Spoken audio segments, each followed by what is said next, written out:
Wake that ass up. Early in the morning. The Breakfast Club. Morning, everybody. It's DJ Envy, Angela Yee, Charlamagne the God. We are the Breakfast Club. We got a special guest in the building right now, Kehlani. Hi. There you Hey, go. Hi. Welcome. Kehlani. Peace. Her first time on the Breakfast Club. This is amazing. Oh, I know. Why you look So you're nervous? like, Don't look nervous. We're good people. We're nice people. I'm sure. I just never did it before. well, you know it's important because you have the album. It was good until it wasn't. So we had to make sure that we got you on. So you announced that you were putting out this album on your birthday. Happy belated birthday, by the way. Thank you. I appreciate it. So how are you doing just mentally right now, physically? We know coronavirus. There's a lot going on. Are you good? Is your family good? I'm good. Yeah, I have a 1-year-old. She just learned how to walk on her around her birthday, which was in March. So just trying to finish up at my house and do all the kind of the things that I would normally be doing outside, like these press runs or music videos or things like that. Doing it from inside my house has been a challenge, but it's been super fun. So I'm good. How did your child help you evolve? How did your 1-year-old help you evolve as a human? She's made me super patient, and I think that she also makes me kind of be able to stay grounded in situations where I would normally get really anxious or get nervous or just kind of feel like things are getting to becoming too much. You just look at this tiny human and just realize she has no idea what's going on, and it's like, okay, let me get on your level and just relax. So How That's are you keeping interesting. sane? Because you can't leave, and it's the baby's there all the time. You're recording. You're doing interviews. How are you staying sane during all this? Because you can't leave. It's not like you be like, you know what? I'm gonna leave for a little bit. There's no leaving for a little bit. yeah, I think I just stay in the place of being really just grateful, and I think that every time I want to have a freak out, I just draw it back to running through. I have a gratitude list that I literally run through. It's like a anxiety combating thing that I do it myself, where I'll run through literally head to toe the things that I'm grateful for, from having 10 toes on my feet to hair on top of my head and just Right. my eyes working and things like that. So every time I'm anxious, I just do that and I'm fine. So Kehlani, I deal with anxiety too, but I'm gonna tell you something. You got a 1-year-old now, so enjoy it. Because when they get older and they start going to school, your parental paranoia gonna go through the roof. I mean, I feel that. I'm the oldest of 5 siblings, so I kind of already experienced that to a small degree. I know it's nothing compared to me having my own child, but to some extent I know how that felt, just when my little siblings started getting out the house and going and doing things. So I ain't gonna lie. That's why I like this quarantine though, because I have 5. They all right here. And even though they're gonna jump in here and they'll come in here and bother daddy, but I'd rather them bother daddy than not know where they're at than them be at school. I right, love this quarantine just because of that part. Like the kids are here right. all day long. I love that. Family's here. I get that. I love that. Hmm. And California is opening back up and everything. So what are your thoughts on that? Because they are saying Friday certain things will be open up. We know the parks are open. When are you gonna feel like, okay, I can go to the park? Not going outside. I don't think Smart. that I don't think that everybody rushing outside at the same time is smart. I just don't see how there isn't a rule as to letting certain amount of people or certain amount of things go down at a certain amount of time. I think just saying all right, cool, we're opening everything at once is a little much. So I'm gonna just wait it out and just give myself more time. And I have a daughter to think about at the end of the day. So Hmm. Now, when we talk music, recently, I know that you, Kamaya, and Keisha Cole did a record, and there was a misunderstanding with that record. What happened with that record? What was the situation? Well, me and Kamaya did a joint project and we had completed everything for the project. It was a really long, kind of exhausting situation. I had pushed my album back for the project, but we had got it done. And when it got to the final decisions, we just weren't agreeing on certain decisions. And I got kind of tired of being talked to very, very, very aggressively. So I just withdrew kind of quietly. And I think that that was kind of confusing for people involved in the situation because it was just very quiet for me. I was just I'm going to reach out and I'm just going to quietly withdraw. I'm just going to go focus on my album because this is just becoming too much. And by that time, I had spent so much time and money and effort. And it was just all right, I'm just going to withdraw and just take my space. And I think that my space honestly confused Keyshia. I'm not sure. But we had put a video, I put a snippet up of the song that had Keyshia Cole on it on social media, maybe just months before the project was ever even supposed to come out, just to kind of like get some energy towards it. I had let the snippet go quiet. The fans brought the snippet back up. Like after the project already wasn't a thing, the fans brought the snippet back up and made it this like huge viral thing, which I don't even know how that came about. And I quote tweeted it and said, "Oh, do y'all want this? Prove it." And then they went crazy again. So I'm here with this like viral snippet, like, man, what do I do with this song? Like, reached out to Keyshia. Keyshia was still down to be on it. She tried to speak to Kamaya. They fell out because of that. Kamaya basically felt like if she wasn't on it, then the song shouldn't be out. But I wrote that song in the span of us doing our project. And I even tried to reach out during the process, like, hey, I know you didn't write on this song. You only wrote your verse, but I still want to do good business because we did it in our sessions that were for just us together. So I'd still like to give you publishing. I'd still like to do like the proper business behind it. I got a really negative response, a really aggressive, like violent response. So I just stepped away quietly like I did before. And I put the song out, and things just accumulated after that. Like just the response accumulated every single time. Even, when this was brought into the public very recently, I just responded how I responded in private, which was, if you want to have an adult conversation about it, if you want to have a business conversation about it, we can sit in a room, we can get on the phone, we can do whatever you want. We have matching tattoos. I consider you as like a sister. We're really close. Like, I'm not tripping. And it just kept getting met with this just like aggression, and just at some point I just had to let it go, you know? What does aggression look like? You've used aggression like 3 different times. What is aggressive? What is aggressive talking to? What does that mean? Because that's your friend, so you know how she get down. So what's aggression? Right. Yeah. No, I mean, she's just a passionate person. I think she's just a really passionate person about shit she cares about. I'm more of a quiet person. Like, I'm non-confrontational. Like, I think that when it comes to that point, I just get really like, okay, like when I know how people respond, I just kind of tailor that to like how they're going to respond so that we can get to the solution, because I'm solution based and I'm pretty quiet. So I just kept drawing back, and it just kept getting just volume and a lot of words that just didn't need to be used. And just when two people care about it, just how they shouldn't interact. It's just not how they should speak to each other. So I think that was just kind of the basis of the energy. You think And this didn't has Keyshia- something more? You think it has something to do with something else and not just the music? There's some type of underlying other issues, or was it really, you think, just about this project? I'm not sure. I mean, she was going through her own things, and she's a young woman. I'm a young woman. I don't know if there's anything else that was expressed that it was about the music and the business, but there had been an underlying energy of kind of that throughout the making of the project. So I don't know. I can't speak for her, honestly. And I still care about her, and I still wish her the best. And I'm still a super fan, and I still think all this sucked for our city. So I'm not like in a place of trying to break it down too much. I'm just upset about it. So. Are you hopeful that you guys will resolve this though also? You think that could potentially happen? Like, you're cool and open to that?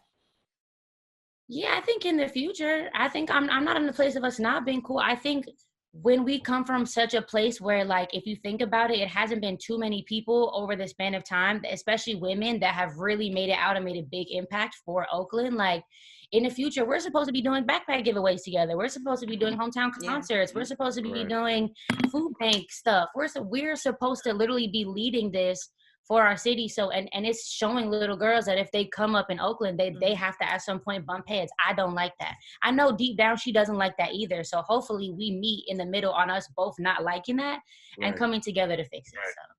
Yeah, because basically what you explained to us just now, to me, it's like life's too short to be beefing over a song. Yeah, I mean, I just lost 2 friends in the last year, 2 of my homegirls that both rap.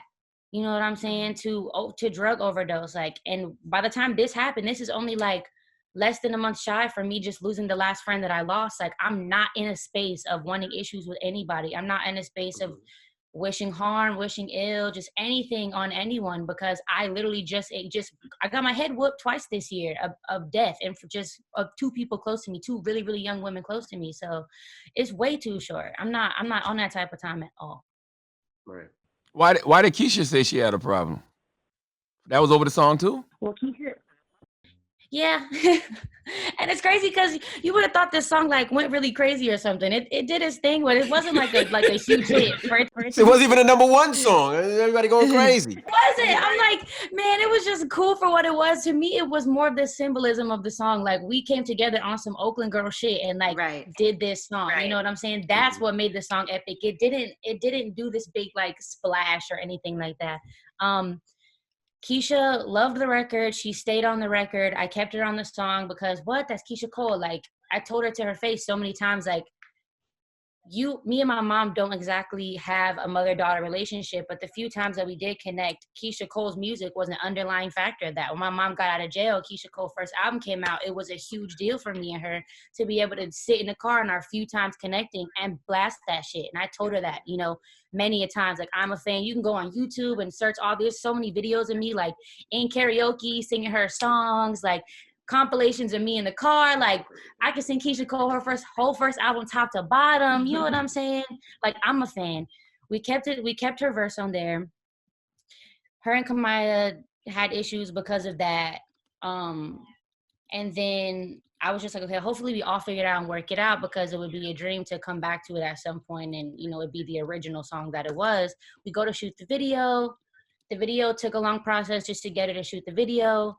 Then we get to set. I'm just super thankful the whole time I'm on set. Like, yo, thank you for making it. Like, thank you for pulling up. We shoot the whole video. I'm thinking everything's cool.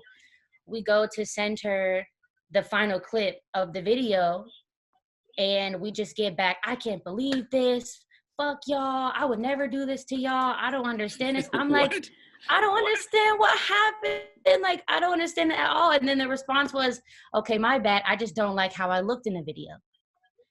And I said, okay, that's understandable. You know what I mean? Like, you maybe had a baby recently. Like, I know how that feels. Like, we just don't feel like ourselves. Like, maybe you don't like how, like, you prefer to look.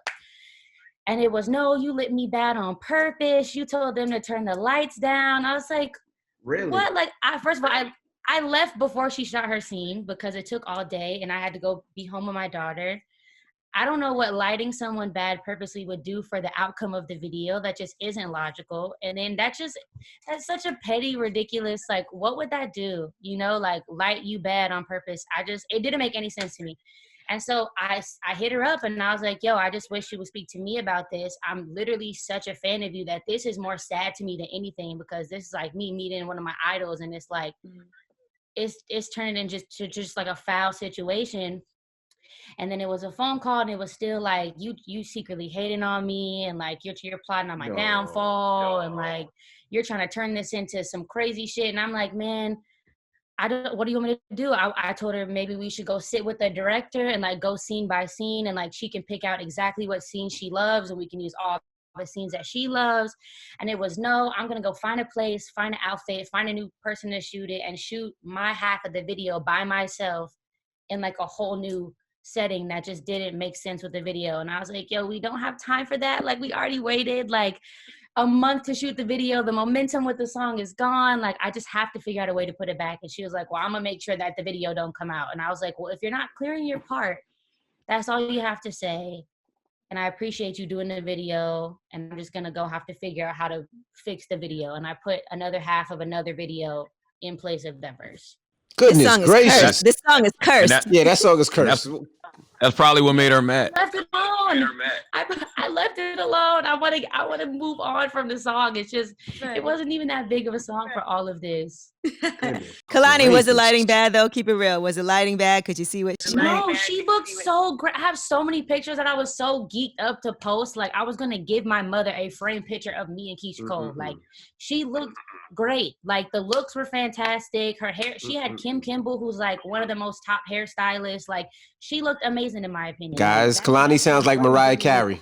Remember when Mariah Carey came to the studio? Mariah Carey came to our studio one time, turned off all the lights, and only left a light on her. And everybody else was dark. Couldn't see nobody else but Mariah Carey. Most of our scenes was together. Was together. So if I lit her bad, then I would be lit bad too. I also just, what is the point? Right. What did you mean when you said it was good until it wasn't? What did you mean when you said she just had a baby? Like, she wasn't feeling herself, or she was A little No, she big. wasn't feeling herself. No, you Okay. can feel I first of all, even in pregnancy and right after pregnancy, I felt so different. Like you go from sharing your body for almost 10 months to like getting your body back to just yours. You go from everything you eat, you're worried about something inside of you, you're worried about something external to you. You know what I'm saying? Like I took out all my piercings and cut my hair off when I was pregnant because I felt so different. You know what I'm saying? Like you just go through all these different emotions and different things. And then after you try to go back to normal and it feels different. So I was just trying to be sensitive to like any possible situation she could have had going on. Yeah, if you was holding a baby for 10 months like you just said you were, that would make me feel crazy too. It's only supposed to be 9. Well, no, it's really to the end. It is really 10 months. Really 10. It's 10 months. You got 3 kids, man. You should know that. I didn't know that. Right, come on. Kehlani, doesn't it feel like you've been through a lot to have been, I mean, I guess you started off in this industry at a young age, but it feels like, you know, you've been through a lot. And what's good about you is that your personal life, even though it plays out a lot online, it doesn't affect how great your music is, because sometimes those things get clouded, right? Sometimes people pay attention to what's going on in someone's life and that can overshadow their music, but that hasn't really happened for you. So I think that is a blessing. So has this album, the new album, it was good until it wasn't. What kind of space were you in when you were doing this album? Well, first of all, thank you. I appreciate that. That's all I could really hope, because it does play out a lot publicly. And I always just be like, man, for once, can I just go a stretch of time where people just be like, Kehlani the singer? You know what I'm saying? But with this album, I was in a relationship that was very public, so it was open to a lot of dissection. I was processing the public dissection. I was processing literally being in the relationship and being a 24-year-old girl experiencing, you know, this new love after having a baby. So that's kind of the headspace I was in, was just being in that space and being on the outside and the inside of it. It feels like some of the songs were written when you thought you might work things out. Yeah, for sure. And then later on, we realized you weren't. And then some of those songs were written then. So I'm sure this has to be like, I mean, it was good until it wasn't. It was good. It seemed like with that relationship, y'all loved fast and loved hard fast. Was that the case? What relationship is that? Well, with her and YG. Seems like y'all, okay. It seems like y'all love, like that relationship happened fast, and then that y'all loved fast. Was that what happened? You think it was too fast? I don't think it was too fast. I mean, he said, I love you first. He's such a passionate person that I'll never take that away from him. When he cares about something, he cares about it. He loves it. He goes fully hard for it. He lives in his emotions. He's a Pisces. His heart is bigger than his body, I think, sometimes. And we also have known each other for so long. He was kind of one of the first people ever, when I first got in the music industry, to like shoot their shot. Like that's where the joke came from of 5 years in the making. That's an inside joke that we had with each other that I think people took way too serious. Like that means while they were dating other people for the past years, they was creeping around. I'm like, no, like we just always make this joke because he always will tell everybody, like he would tell everybody in public, like, you know, I've been trying to do this for 5 years, like da-da-da-da, shit like that. So I think it was kind of easy because, one, we're from very similar places. We come from similar backgrounds, and we just connected on like a level where we understood how crazy life was in the industry. And also we were similar behind that too. So when he shot his shot 5 years ago, what happened? I used to be way super tough, like back then. Like He blocked the shot. Yeah, no. When I was in the industry, when I first came out and like did my first like mixtape, I was 19 years old. So I was very like anti-industry people. Like I'm from Oakland, so we have this like stigma in Oakland where it's like you go move to LA and like you're Hollywood, or like you become somebody else, or like you're gonna go ditch all your friends and make new friends, like, you know, shit like that. So I already moved to LA with this like, yeah, I'm not finna let LA turn me out. Like I'm not finna be down here wilding. I'm just here to focus and like do my shit. And so anybody that came my way, I was like, absolutely not. Let me just get the music popping. And turns out I ended up right with the person that got at me first. So. Well, and you know what's interesting? So y'all put out that song on Valentine's Day, Conclusions, and everybody's like, this is so cute. They're together. And then 3 days later, It's over. So so at that time Yeah. everything was all good, and then it wasn't 3 days Yeah. later. You had no inkling that anything was gonna go wrong or go left. No, no, um, no, I didn't. I just was very in bliss. I was very in La La Land. I was very in love. Yeah, I was just, you're not looking for those type of things. You know what I'm saying? Like we had already made it through the outside the club thing. We already had made it through, like we had broken up a couple times just from like me personally just being like, okay, this is just too much. Like this just too much. Like the life is too crazy. Like everybody's too in my business. Like everything's too turned up. I just need to chill. Anyways, so once we finally made to that point, I was like, okay, we're in a good space. Like we're deciding to be more private. But I'm also about to let you put out this song. Like you just went to the Grammys and took your daughter. Like everybody was in such a high spirited, like happy mode. Of course, I didn't expect it to go bad, but it went bad that day. So You said I've seen everything I didn't want to see. So what is that? I mean, not to get too much into it. I mean, I said it in the song. If people want to go listen to the song, it's literally word for word what's in the song. So Okay, go so check that's out literal. Valentine's Day. It's very literal. So what is yeah. it? What's literal? I didn't hear the song. What's literal? I seen his phone, and there just was things that I just didn't need to see that were not surface level things. They're very deep and intricate, and I just felt like, oh, maybe I need to take a step back because I don't think we're on the same page of this. So he was cheating on you. Yeah. You can't forgive a little cheating, Kehlani? Just a little bit?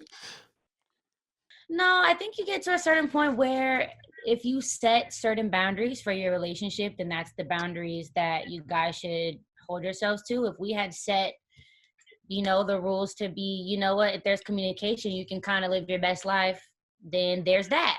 If you can live your best life and don't have to communicate, then there's that. If the rules and the boundaries that we set with each other was this is what it is, and that gets broken, at some point I have to hold that standard to myself and honor myself and, dip out. Did he apologize at least?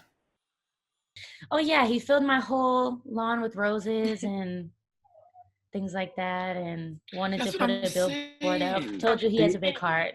Do y'all still speak? Niggas fuck up, Kehlani. Yeah, and That don't mean we that's not great. good But I have a guys. daughter. I have a daughter to just focus on, so I can't, like take so much time to like go through all the. I don't have as much downtime to sit in my room and be upset when things happen over and over again. I kind of have to take I things. got you. Right. When they You're not happen the first time, obligated to move take forward. somebody back for cheating if you don't want to. It's your choice. You can take them back or you cannot. Right. That's all on you and how you feel. Do you guys still speak? Not really, but the last conversation we had was a decision to be like, we do exist in the same industry, and I don't want to have to walk in a room and someone awkwardly be like, your ex is in here, and then we both have like weird energy with each other. I want to be able to walk up and say, how's your family? How are you doing? Like, how's it going? So we're not on any type of bad terms. Like, I wish him the best. He wishes me the best, and it's nothing but love. So Good. Now, your You know, in your decision to put song- out this album, did you have to push it back? What was that decision like for you to put it out now? Were you like, okay, while everybody's at home listening to music, they can soak this in? Or were you a little apprehensive because you can't promote it the way you wanted to? At first it did get canceled. At first it was supposed to come out on my birthday. And I went to New York and had a meeting like right before they started shutting cities down. And I almost got stuck in New York, but I was very close. I skipped right out. And my label was just like, we're really proud of this project. We watched all like kind of like the work you put into it, and we want to properly support it. But we can't do that when like we don't know how you're going to shoot videos. The video director that I had kind of built this entire visual album with got stuck in London because of the travel ban.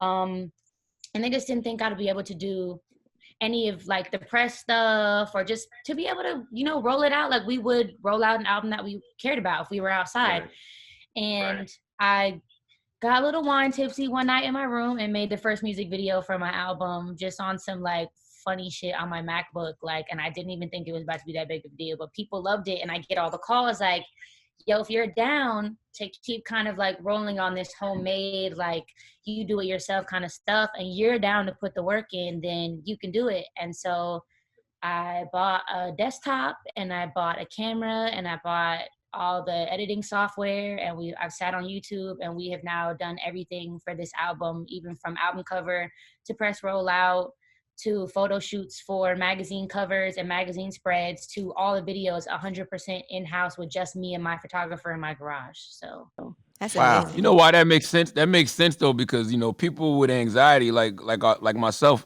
we like to be at home. We like to be in our comfortable space. That makes sense. yeah, it's actually made, I think, my experience with putting out an album just way more fun, and I'm way more proud of it than I have been of any other project, because we've been able to do it ourselves, and it's also been comfortable. I'm doing these interviews in sweatpants, so. You got my guy Jahan Sweet. He produced like 5 joints on it, right? That's my little man. Why y'all vibe so well? That's my day one. We met in New York when I was like couch hopping around making my first mixtape ever. And like, he was like the little bro at the studio, and I was like the girl nobody ever heard of at the studio. So it was like, I was in there working with somebody and he was working under somebody. And one night I went to go like be introduced to him. I went to go meet him, and he was like, yo, not for nothing, I got this beat. And I was like, okay, let me try it. And that ended up becoming like the fan favorite off of my first mixtape ever. So then after that, we became super inseparable. We've like lived together multiple times, like used to record in like the garage at our house when we lived together. He was my touring musical director and pianist, and he did majority of my biggest mixtape to date. And honestly, like, I think we vibe so well because at this point we've just built and we've become like family at this point. So when you have that bond with somebody, you don't have this like creative block. You guys feel comfortable enough to like throw things at the wall and see what sticks. Right. Yeah. So I think that's why it makes so much sense. Nah, he's a Now, good brother. Kehlani- I'm very proud of him. Kehlani, for you moving forward, right? You think you would want to be in an open relationship because that's something that you discuss. So is that something you feel like that's what you can envision? Well, I mean, to be honest, the last one was kind of open. And I think that's what the big deal was about the situation that had happened, was because I did give the space for communication and it to be open, and it wasn't kind of honored, which kind of made it worse when you're like, hey, I low-key am saying any, shit can go down as long as everything's communicated and everyone's adult, because I know how this life is, and I'm not really a big tripper off of most things in general. But yeah, I think it's all possible. I think it's about where you're at with it. I think it's about what matters to you as a person, and certain things I really genuinely don't care about, and certain things, bother me more than other things. So I think it's all possible. I think being with the right mature person, or not even, I won't say mature because it has nothing to do with maturity, but if that's what they want to do and that's where I'm also at with it, then it's always possible. So you wasn't mad at the Kehlani, cheating. You wasn't mad I at the need an cheating. You was explanation. mad at the communication. There was no communication. Yeah, it was a lot of lies and a lot of covering up, and that's what I'm saying when it was like deep and it was like intricate. It wasn't like a simple, like, I found out the basics of something. It was deep and it was intricate, and it was like a big weaving of something that turned into something else that just like, that's why I never spoke up on the outside the club thing, because that wasn't something that mattered to me. That wasn't a rule breaking situation. That was like, I just don't feel like getting online and deeply explaining that is not a situation that matters to me. Then I got to deal with everybody, coming at my mentality about an open relationship. So Could you define what open is? Because I'm old. I need to know what open means. What does open mean? I mean, I think it's whatever boundaries you guys set with each other. If you decide to, like, what matters to you, it's like, if it doesn't matter to me that you can date other people, that doesn't matter to me. It's like each one of those relationships has to be set by each little rule with the two people. Like, it's not like a formula for an open relationship. It's like, does sex matter to me with somebody else? Does dating someone, just seeing someone, hanging out with someone matter to me? Does texting someone matter to me? Does, like, you have to go through each individual step with those things. So I personally can't define an open relationship for anybody else. So for you though, if I fuck somebody else when I'm with you, is that part of your open relationship checklist? I think it depends on what type of sexual relationship that you're having outside of mine. I'm very, very, very big on sexual safety and sexual health. I'm And honesty. very big on honesty. I'm very big on communicating it thoroughly and all parties involved giving consent for it and being in the know of what's going on. Like, if there's 3 parties and, you know, there's 3 people being sexually active with each other, they need to be on fully the same page. They need to all be fully on the same page health-wise, just all of these things, you know what I'm saying? So for me, it's like honesty, everybody being on the same page, everybody being 100% in the know, nobody being left out, and that's that.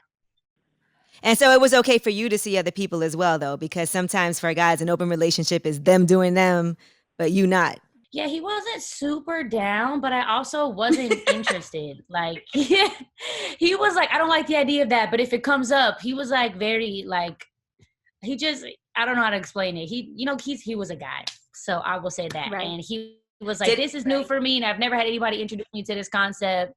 So if it comes up, but it never came up because I just wasn't interested. I'm so busy with my daughter making an album, and with the relationship that I did have, it wasn't a thing for me.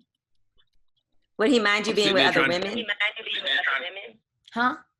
Would he mind you being with other women? Yeah, because honestly, he wasn't, he doesn't have this weird kind of like masculine, awkward look at like sexual or romantic relationships with women. Like, he wasn't like, it's a girl, so it don't matter. He was like, no, you really like girls and you could really fall in love with girls. So like, I don't need you going and falling in love with a girl. Yep. Girls could do a lot of other things that I don't know how to do. She can eat better than I can. She could do a lot of I get it. I think it's more so the emotional connection he was scared of. Because I'm thinking you saw some text messages from YG, and those text messages were a little bit too emotionally connected. Whoever he was reaching out to, they was a little bit too emotionally connected for your liking. They were just intricate and strategic and dishonest. I wouldn't even say they were extremely deep. They were just it showed me a side that I didn't want to see, and you know, that's all. You wait till I see YG. How you fuck up an open relationship, YG? My goodness. Like, you can't fuck up an open relationship. Well, thank you for joining us and being so damn honest. Hold on. I got a couple and we all in her business. She got Kehlani. the song "Everybody Business." You know she don't like that, but I appreciate your honesty and openness with us, because this is our first time sitting down. So, it's a lot. I was prepared to talk about it. I've specifically never done this show because I knew how much I would probably talk. You were supposed to do it. You were supposed to do it before, but they said you weren't ready. I chickened out. Hold on, I got a few more questions for you. She got a rap though, Charlamagne. So you got about one more. Well, you spoke about the checklist you have to keep your anxiety in order. Like, I want to know, what other tools do you use to stay mentally healthy? I think I have to make sure that I carve out time to do things that make me feel really normal. Baths, long baths, meditation if I can focus long enough. That's hard. Sitting down and binge watching shows, allowing myself to like not get in the headspace of, if I'm not working my ass off and doing the most and like vibrating, then like I'm not doing enough, because I have to force myself to rest. It's saying, hey, you know, like, do you want to take the baby outside in the backyard and push her on her swing for like 20 minutes while I just take it like 10 minutes extra in my shower, or have my sister come hang out with us in the room while I sleep for an extra hour. Just kind of like allowing myself to ask for help and allowing myself to get like, you know, assistance and support where I need it is big for my anxiety, because I tend to take everything to the chin and on my shoulders by myself. So it's just allowing myself to, you know, depend on others a little bit. And I think that that's a big deal for a lot of people with anxiety, because we really try to mask it and we really try to like be like, we can get through it. We don't want to be annoying to anybody else. We don't want to be overbearing or like put our shit on anybody else, but we have to learn how to just accept, you know, assistance and love. Yeah, that's the problem, right? Like, control. Like, we always try to control everything. And I think that's why this coronavirus situation has been so good. Yeah. Yep. You got to let go of things you can't control. Well, Kehlani, I can't wait till we get you in person. in the studio when this is all over, because now, you know, we all comfortable with each other. So, and I want to talk more when that, you know, the album's out right now. So make sure you guys get it. I think for anybody going through whatever they're going through, there's a song for you on this album that you can relate to. And I think that's what makes it such an important piece of work. So congratulations. Yes, to you on that. congrats. Thanks for joining us this morning. And happy Mother's Thank Day. you. I appreciate it. Thank you. And enjoy that baby. Peace. Them babies grow so fast. You're going to look around, she's going to be 7. So enjoy them while they're So I young. heard. Enjoy them. So I heard. All righty. Well, it's the Breakfast Club. It's Kehlani.